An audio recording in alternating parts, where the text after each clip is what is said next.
Hey, just want to start by congratulating Coach Webb and the golf team, obviously winning match play championship yesterday. It's awesome to see their success and great to see a lot of success here on campus by all of our sports teams. So excited for them. Obviously we're in a bye week, got some work today. Got an opportunity to heal some guys up, but get back to some fundamental work as well and start turning our attention to LSU a little bit here as the week goes on. So with that, I'll open it up.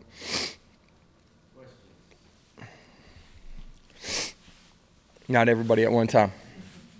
Rob, then Wes.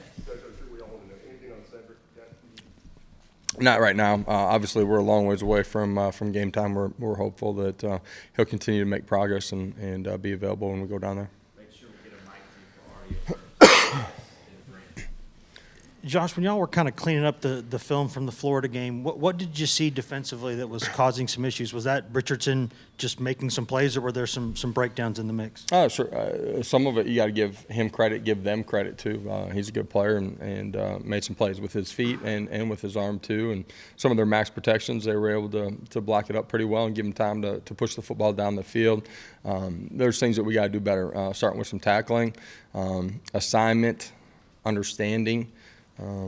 Where we're not playing with the right angles and technique that maybe allow him to get outside of the pocket. The tackling down the football field at times was not good enough. And then there's some coverage lapses too, and in what we do that can be all three levels. It can be obviously our secondary, but our linebackers, and sometimes when we're dropping our front into coverage too, them being in the right spot. It's a combination of all those things that didn't allow us to get us off the field. We enough. We had them in a bunch of second and longs and third and longs too, and we got to take advantage of those situations. You mentioned working on the fundamentals this week. For young guys, how big of a week is this to kind of catch their breath, to see, for you guys to evaluate, see where they are in terms of how much they can help you over the next third of the season? A guy like Joshua Josephs, other players like that. Yeah, some guys that have played for us, maybe not in every ball game up until this point, but have played some. And guys that have played every snap, they've been a part of what we're doing, and that's in all three phases. A chance to kind of reset, get back to some fundamentals, which are important. It takes you to where you need to be, and then obviously continue development of our young guys, and that's guys that have played and guys that haven't. That as this season goes on, here you get to the back 2/3 of the season. You guys know, right? You're going to need a bunch of bodies because you don't know, who gets nicked up and when. Two things separate. First, Javonte Spraggins hasn't given up a sack or a QB hit this year. Where specifically has this game come along? Yeah, first of all, he always plays with great energy and passion and plays, to the echo of the whistle. I love his football energy, excitement, and demeanor every single day. He cares in a really, really good way. He's just gotten better and being fundamentally better in pass protection and his growth, through spring ball and through training camps allowed him to play more efficiently in the pass protection world, and obviously we're going to continue to need that here. And how do you evaluate your offensive line play so far this year overall? Been really good at times. Obviously, there's a lot of things that we got to do better. There were some things in the protection world that they did a really good job of the other night. There's some things that got to get cleaned up. With everybody in our pass protections too.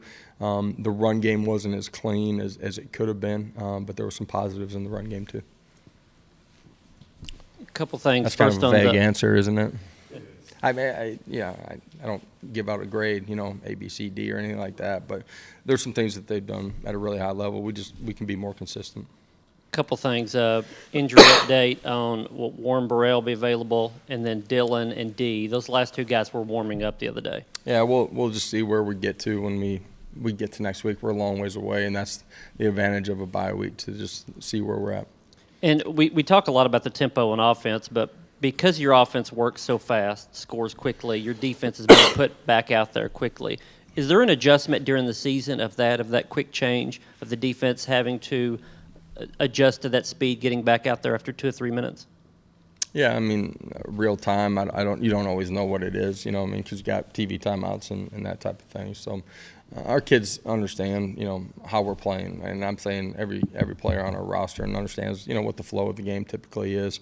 Offensively, if we're not picking up the first down, obviously that can be a quick change and something you don't want to do offensively because you want to go score, and obviously you want to give your defense a little bit of time to make some adjustments on the sideline too.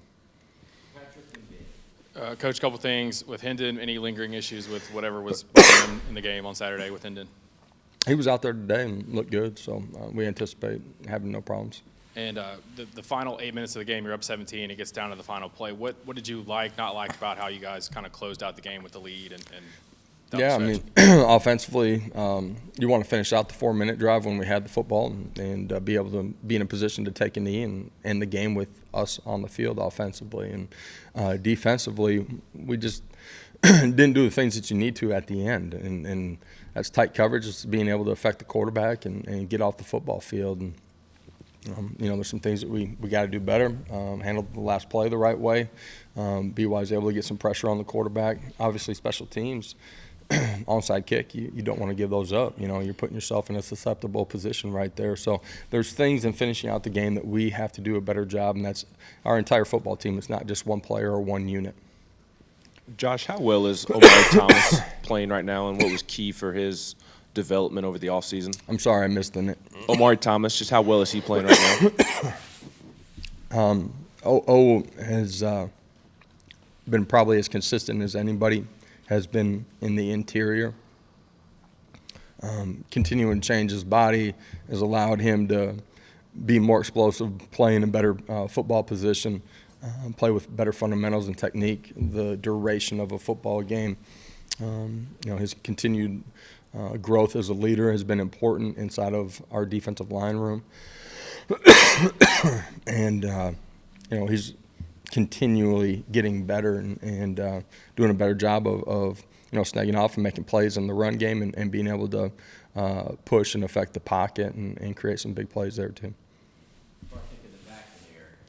Hey, Coach, you mentioned the golf team off the top, and there's a lot of other programs that are, you know, finding a lot of success and now competing for championships here at the University of Tennessee.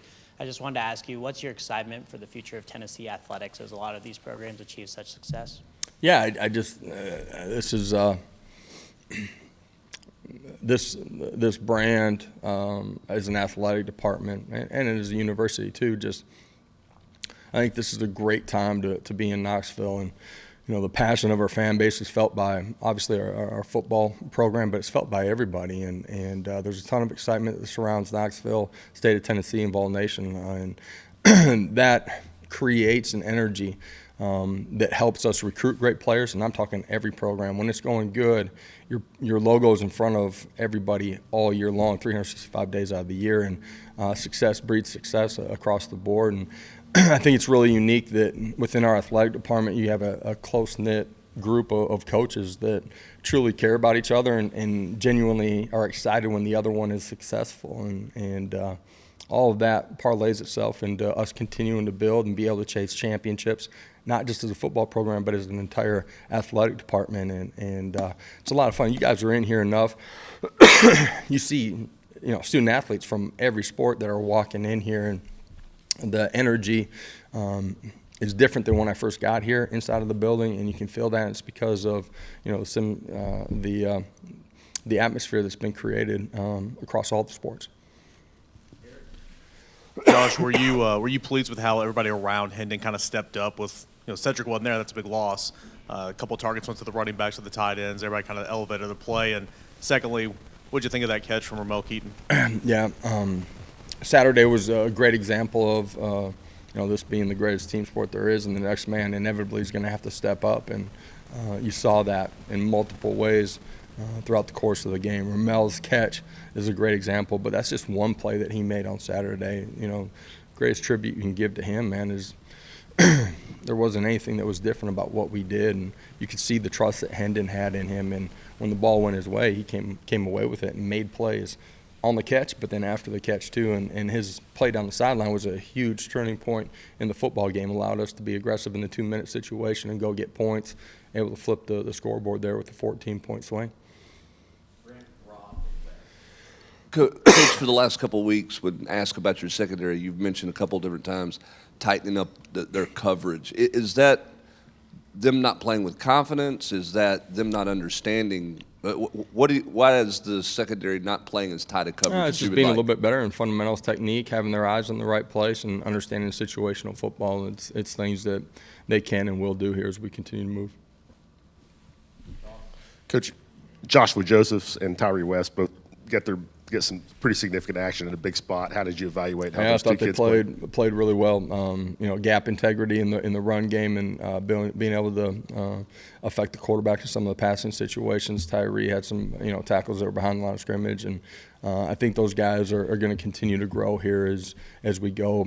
We're deeper and able to play more guys. Are able to play harder for longer and play at a higher level. Those two guys continued growth here, something I'm really excited about seeing here on the back two-thirds of the season. Josh, if you could think back to the way Hendon sort of played early last year, right, when you go to him there the third or fourth game and where he is now, how much of a different level is he playing at now, and how much room is there still to grow for him? Because statistically, the numbers don't get much better. Yeah, there's still room for him to grow. He would say and echo the same thing. But it's awesome that we can see the growth of him, but you guys can see it too. And this game's really hard. Playing that position is really hard. The decisions you got to make, the ability to do that in the run game and the pass game, way he's using his feet.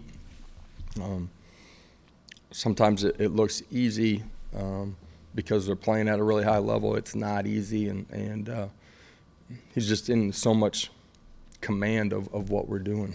He understands the why behind everything, and that's a big part of it. Two more, no other than Coach, you've had some guys that have made some mistakes in games and come back and made some key plays. Obviously, Trey Flowers against Pitt, and then Princeton Fant had the fumble and then the critical pickup on third down. Just what's that say about guys like that coming out and just your trust in them as well? Yeah, I think it does show trust by our entire coaching staff because they've earned that trust. Two, I think it's a mentality, attitude to have the ability to reset, and I think that speaks to some of the growth inside of our program and the growth of our players individually, that they have the ability to reset. This game's going to have a bunch of ups and downs. It ain't going to be perfect. And our players have understood that and have been able to reset and go compete. And the look in their eye on Saturday when it wasn't going good, or against Pitt, it doesn't waver, it doesn't change, and that speaks to some of the maturity of our football team. Josh, I know you guys will do some LSU work later in the week, but what are some of your early observations on the LSU Tigers? Yeah, they're long, they're athletic, defensively, multiple in what they do. Offensively, have some skill players that can affect the game, and so it's a good football team. Okay, appreciate it, guys.